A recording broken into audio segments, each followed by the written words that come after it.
Marie-Ève Malouine, Emmanuel Macron qui renonce donc à sa retraite et qui d'une certaine manière s'invite un petit peu au repas de famille. Oui, il prend l'opinion à témoin. Vous voulez dire que la question de la retraite du président de la République va donc être au menu entre la bûche et le café. C'est une façon de prendre l'opinion à témoin. L'information a été révélée par le Parisien, lâché par l'Élysée au détour d'une discussion sur la réforme des retraites. Emmanuel Macron ne demandera pas à bénéficier de ce privilège présidentiel qui fait que dès sa sortie de l'Élysée, au bout de 5 ans, ou parfois le locataire a pris plutôt 10 ans, eh bien, il a le droit de se mettre au repos pour 6 000 € mensuels bruts par mois. Aussitôt, cette décision a suscité des réactions négatives de la part des oppositions, plus ou moins indignées, plus ou moins blasées, soit qu'elles se situent à droite ou à gauche, ou plus encore à droite ou plus encore à gauche de l'échiquier. Les uns banalisent un simple coup de communication.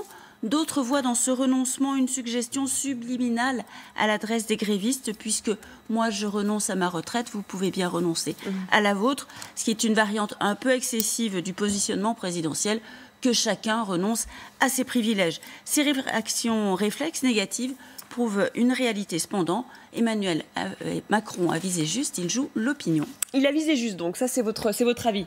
Oui, vous n'allez pas me contredire, Julie, ça fait parler, comme on dit, et ça va faire parler lors des retrouvailles en famille, de l'apéritif jusqu'au dessert. Gilles Legendre, le président des députés LaREM, a vendu la mèche sur LCI hier.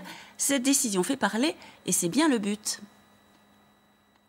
C'est ce qu'il disait, donc, dans un sonore. C'est une décision logique. Je comprends qu'elle frappe les esprits, dit Gilles Legendre, et alimente les discussions, mais c'est une décision logique. Effectivement, si l'objectif était de frapper les esprits, c'est réussi. Puis c'est une façon de poser la discussion sur la réforme des retraites avec un angle d'attaque qui convient au pouvoir exécutif, présidentiel et gouvernemental. Cette réforme s'attaque aux privilèges non justifiés. Suivez le regard macronien vers la SNCF. Alors certains trouvent qu'il a de la chance de pouvoir renoncer à cette retraite ou à ce privilège aussi facilement. Oui, c'est vrai, il faut nuancer. Emmanuel Macron renonce à cette retraite présidentielle dans ses conditions actuelles.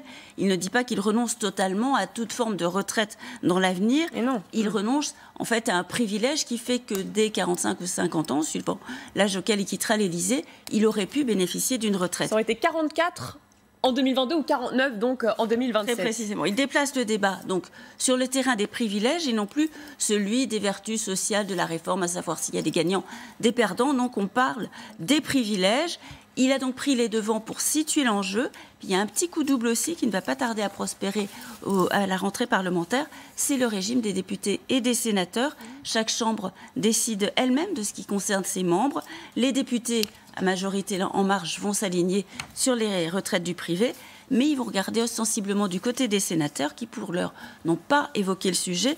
Ce genre de petite polémique qui prend la droite au revers, ça fait toujours son effet au pied du salon. Effectivement, et on en parle.